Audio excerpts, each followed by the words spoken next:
Here on a Friday. Chris Brown, Steve Tasker, and joined as we are every week by senior producer from NFL Films, Greg Cosell, also co-host of the ESPN NFL Matchup show.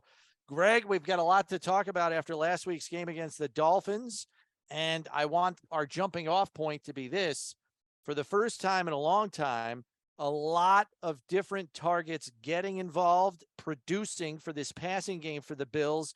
Two tight ends score touchdowns. Yep. Nyheim Hines scores a touchdown and finally gets involved.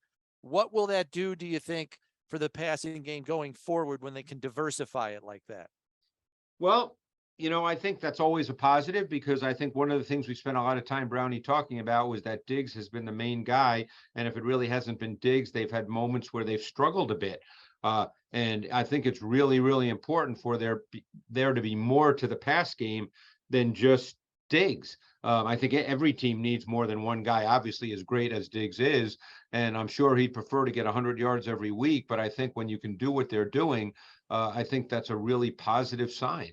And I think the other thing, too, is it's the way it came about, like that 45-yarder to Knox, which I believe was on the second possession, if I'm not mistaken, or the third possession. It was earlier in the game. That was a really well-designed play. It's a flood concept that every team has in their playbook, 3-level stretch type concept. And normally you do throw it to the intermediate receiver on that, because you're calling it based on your anticipation of a certain kind of defense. And so Knox was probably the primary read on that play. I also thought that Josh in this game showed more patience. He showed a willingness to take sustaining throws when the picture wasn't really that clear. I thought there was a great example of that. I think it was on the first possession of the third quarter. Maybe it was the first play where they called that bang play action with a slant to Davis.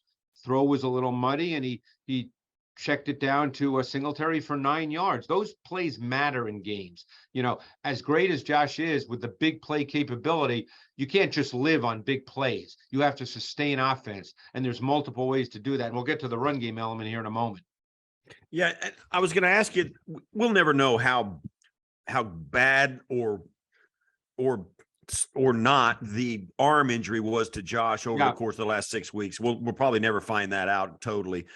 What does this offense look like now against Miami and the Jets and the last few games? In comparison, now that we've got a bigger body of work, what's this offense look like compared to where it was at high-flying offense last year at this time? How have you seen now that you've got a handle on how it has changed 2022 versus 2021? What are your thoughts? Well, and again, I don't know, as you said, Steve, there's no way to know if it's a function of the injury, because they're not going to say anything, nor is Josh, because he's such a competitor. But you don't see as many deep balls since. I mean, you go back to, let's say, the Steelers game, which was obviously before the injury, and, you see more deep throws. I don't think you see quite as many now as you did, back before the injury. That maybe he just can't do that. We don't know the answer to that. So the point is their offense, to me, has more of a sustaining feel to it. You look what happened against Detroit on Thanksgiving Day when they had to score a touchdown in the fourth quarter, and they went on a long drive, a sustaining drive, a methodical drive, an efficient drive. Same thing against Miami. I mean, they got the ball with what? I think it was close to 6 minutes to go, was it not? Somewhere around there. And, they did not. There were no really big pass plays. They weren't trying to push it down the field vertically. So, I think that you're seeing them be a little more patient, a little more methodical in how they're playing. And, I don't think there's anything wrong with that. By the way, there's nothing wrong. And Steve, this, from your years playing, there's nothing wrong with getting completions. Yeah, right. I mean, it's really, I don't think any offensive coach is going to say a completion is a bad thing. Right. Sure, you'd like every once in a while, you'd like to have a big play, but those 7-8 yard completions, those matter in games because they allow you to be proactive offensively, and they limit what the defense can do, because it's when you get into long yardage situations that the defense can be far less predictable, far more multiple. They are proactive, you're more reactive. And that methodical approach might play right into the conditions that are expected tomorrow here in Chicago, because the wind, as you know, is going to probably, sway offensive play callers away from anything that's more than 15 yards down the field. So maybe that methodical approach that they've become accustomed to the last several weeks, this weather situation may play right into the hands of that. We don't know if Beasley's going to be a practice squad elevation yet. We are Right. anticipating he will be, but he could factor very large Sure. in a game like this, right? Yes, because, when we were discussing this before we came on, and Steve, you made a great point. Beasley is a perfect example of a guy that knows how to sit down in an open space. And, this is the kind of game, as you said, where you're not really looking to make a lot of throws to guys on the move, where you have to lay it out and throw it to air, so to speak, because that air may swirl the ball and prevent a completion. So now you want guys that know how to find a void, against a team that plays a lot of zone, and find a void and sit down so Josh can theoretically stick it right between the numbers. And Brownie, just to play off a point you made about the methodical approach, you want to be in really favorable down and distance situations in this game for this reason. Who knows what the field goal situation is going to be? You don't want to start throwing vertical throws and then you're 2nd and 10 and then you're 3rd and 8 and you think, oh, well, who knows, as good as Bass has been, and he's been phenomenal, I would bet you're not playing tomorrow to kick 51-yard field goals. That's right. on frozen grass. Right, on frozen Correct. grass, yeah. Right. So, you don't want to take those shots. I'm not saying they won't take any shots. We don't know. They might But- on a 2nd and 1, not a 2nd and 10, right? Correct. That's a great point, Steve. You're 100% right, because then you Yeah. know you can still do something on 3rd and 1 that doesn't involve throwing the football. Yeah. So let's talk a little bit about this matchup. The Bills walk into Chicago. You've got this quarterback that's a little bit in his style, particularly now. And I've been making this comparison during the show today about him and Lamar Jackson, Justin Fields, Lamar Jackson. Now certainly Lamar's got a better roster and a better philosophy around him for a guy who runs it. But Justin Fields has been giving Chicago now they've only won 3 games all year, and they're on a 7-game losing streak. So I know it hasn't been great for them in the 1-loss column, but he's been giving them a chance with his ability to outrun people, get to the end zone himself. He's getting a little better, trying to get better passing it. But if they're going to have a chance, it's going to be Justin Fields making some plays with his legs, I think. How do you see the Bills, and what have other teams done to combat that philosophy? Well, I've seen a lot of teams try to spy him, and they try to do it in multiple ways. The Eagles had a really cool play last week where they showed man coverage. They had Avonte Maddox run across the formation with a slot receiver, and then Maddox all of a sudden became the spy. It was a really cool thing. They ended up getting a sack on a stunt, so the spy element didn't play out on that given play. But, I think teams have tried to spy him. Again, that to me, that's a philosophy. Fields is so fast. And again, I don't know how the weather impacts pure speed, but Fields is so fast that to me, even a really good athlete like a Milano, I don't know. I think he can run by players. So that to me is the key tomorrow. I don't know how the weather will impact the Bills' ability to throw and score. So, you don't want to get stuck in a 13-10 game in the 4th quarter and Fields breaks a 60-yard touchdown run, which he can do, by the way, anytime. And that you have to be really concerned about. You mentioned the fact they've only won 3 games. Their offensive line isn't very good. They're down receivers. They're playing with guys at receiver that they probably didn't think they'd be playing with when the season started. I think Montgomery's a nice back. I don't know. Did they activate Herbert, Brownie? Is he? Yes, going? they did. He's off injured reserve. He's not a lock to play, but yeah, he would diversify their run game for sure. Because I liked him coming out of Virginia Tech a lot. I mean, to me, he was a classic zone runner that had some juice.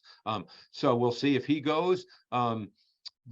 But Steve, you're right. I mean, Fields can break one both by design, because they have a design run game, and his bigger runs do tend to come off scrambles and second reaction plays. So you have to be really, really conscious of that. And I know every coach has a belief in how to go about slowing that down.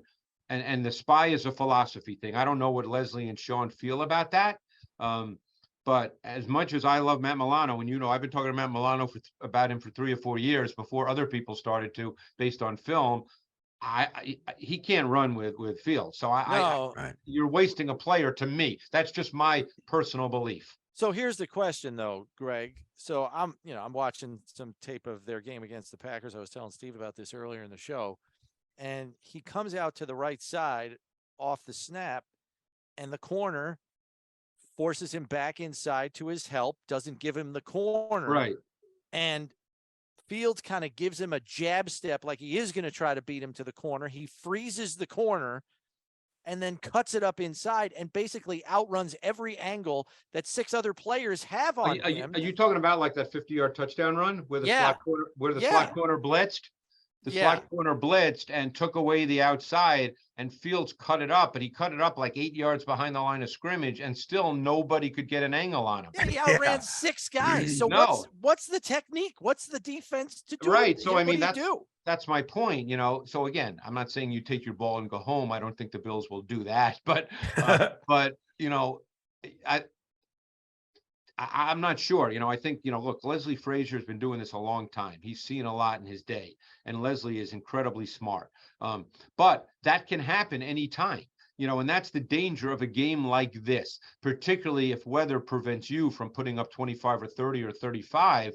That 1 or 2 plays. I mean, even last week against the Eagles, they didn't really put that game away until the end, because Fields made one of his plays toward the end to make it 25-20, whereas if their defense could have stopped the Eagles, they would have gotten the ball with a chance to win the game, Brownie, as with enough meaningful time left.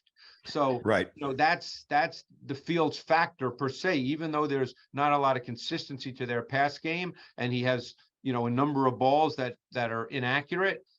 But by the way, he does have a big arm. I mean, this kid can throw the football now. We're not talking about a guy that can't throw it. He just needs some fine tuning in a number of areas. But, this is a game you got to be careful. This is, I'm not going to call it a trap game. That's not the right word, but you just got to be careful in this game because it's, one play could be the difference given what the weather conditions are. All right, so let's flip it around to the other side. The Bills' offensive line, Mitch Morse is not going to play in this game. I think that's a big miss.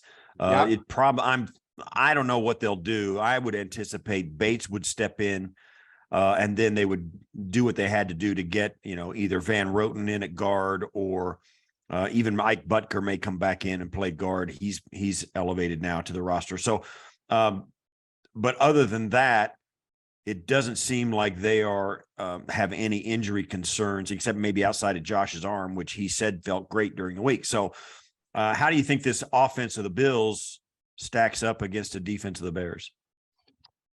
Yeah, I mean, the Bears defense is, they've had injuries as well. They've got a big D line, they play, a number of different people. I think that Sanborn is a big loss for them. It's interesting how I remember watching Sanborn on tape coming out of Wisconsin, and because he didn't fit all the measurables, he wasn't drafted, I don't believe, but I came away watching his tape saying this guy's an NFL starting linebacker, and he ended up being one. He ended up getting more tackles, I think, than Roquan Smith when he started playing, but now he's out, and so I assume it'll be Thomas and Morrow at linebacker, and obviously they've got people back in the secondary because Gordon played last week. Brisker, who I think is going to be a really good player, the Penn State kid. In fact, I thought Brisker, when I watched his tape in college, the players he reminded me of were Poyer and Hyde, because Brisker's not a sensational athlete, but he's just a really smart, savvy player.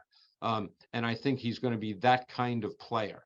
But I think this defense, it's a 4-man D line for the most part.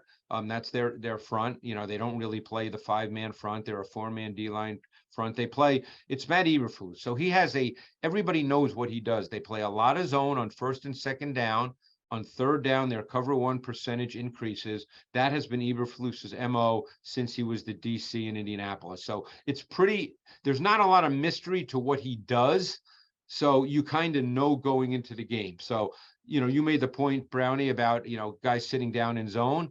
That may be a way to attack on first down. You're going to get a lot of zone on first down and second down, assuming it's not 2nd and 15. Right. And the other thing is they have an enormous amount of trouble getting pressure on the quarterback. Correct. What other options does that afford Ken Dorsey, knowing he doesn't have to put Reggie Gilliam on the field maybe as much to protect, or he doesn't have to leave Dawson Knox in the formation to chip before he leaves? Well, that gets down to what the weather presents, because if they believe they can throw the football, like if this was a normal game, I'd say that they drop back Josh 45 times. because I think they can throw the football against this defense without, I don't want to say without a problem. Nothing in the NFL, as you know, Steve, is without a problem.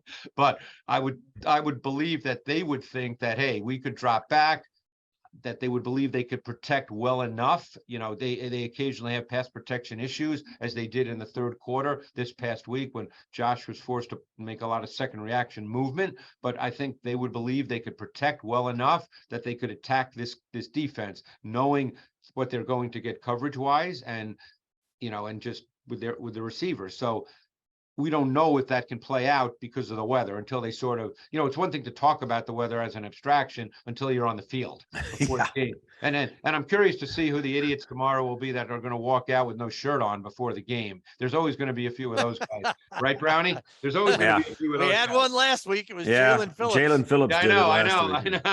know. What about the secondary of the Bears? Kyler Gordon, Jalen Johnson, those guys seem to be playing at a higher level than their defensive front.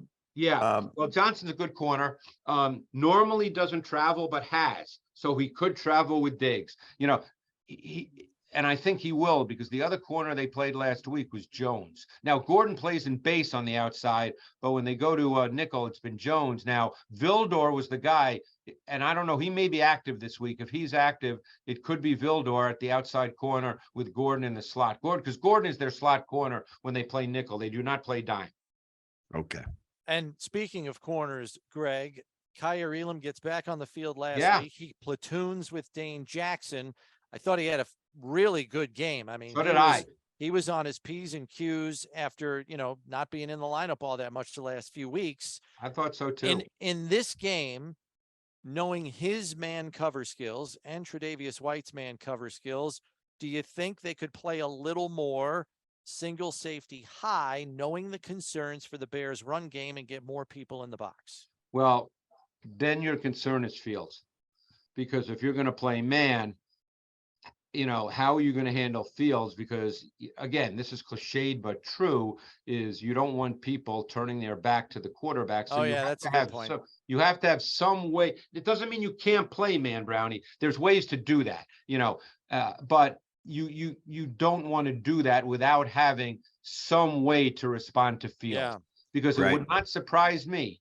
And I don't know this for a fact, I'm not in their meetings, but it would not surprise me if they tell Fields at this point in his career that if you see green grass, go. Even if that's not the play call. But if you drop back and you see the Red Sea part, go. And well, so you have to have a way to handle that. That's important, because that when they've got two backup wide receivers starting for them, and it's like, they may not be able to win, or he may not have, the offensive coordinator is probably just telling him, hey, get what you can get and slide at the end of it. And the other factor, too, is I know Fields played at Ohio State, but I don't know if he ever played in a game like this weather-wise. I have no idea how he throws the ball in cold weather. Some quarterbacks can't throw in cold weather, and I don't know what his situation is, but, if maybe he doesn't throw it well. But you always have to have a way on every down, not just third, Brownie, of making sure that Fields, you're not giving him lanes to run through, because if he sees a lane, he's going. Yeah. And I would say the best thing that the Bills did when they played Lamar back in week 4 was their open field tackling was outstanding. The longest run that Jackson had in that game was 18 yards. Yes. And Milano got him, and it was him and Milano in a wide swath of open field. If he didn't get him, he might still be running now. Right. But they were very sound in their open field tackling. I'm guessing that's got to happen tomorrow. Yeah, and I wish I had gone back and looked at my notes, but even in the playoff game when they beat when Teron Johnson had the 99-yard interception return in the playoffs. Right. Yeah, 2020. Yeah. I mean, what the Ravens only scored 3, I believe, in that game. Wasn't That's it? right. They did. And Lamar left early with a concussion too. Right, but I mean, but still, they basically shut him down. So the point is they've played against Lamar. They've played against the style of quarterback that has burst and speed and can take it to the house, and they've not been burned by it. So, that's the key tomorrow, because look, teams are never going to say what they're going to do, nor say the kinds of things that they say in meeting rooms. And, as you know, Steve, but you know that's they're saying, hey, let's make this guy have to throw the football, because if we make Fields throw the football, there's no way he's beating us. You know, Right. and that's Exactly. yeah, that's the way they're thinking. So Yeah. it's really all about making sure this run game, which is a lot of Fields. He's got 1,000 yards rushing, and Yeah. and you know, Right. and he missed a couple of games. Yeah. So Crazy. yeah, there's no way that you want this guy running the football Right. to beat you. Thanks, Greg. All right, guys. Hey, Brownie, stay warm now. Yeah. Oh, don't worry. I got the long johns here. I'm ready to roll. So I hope you no make problem. it home. I hope you make it home okay. Well, though. that's now, that's now the bigger next concern. thing, Yeah. before the game, Yep. No question about it. Have a great holiday weekend, and we'll catch up with you next week. You too, guys. Thanks a lot. Appreciate it as always. All right. That's senior producer from NFL Films, Greg Cosell, joining us.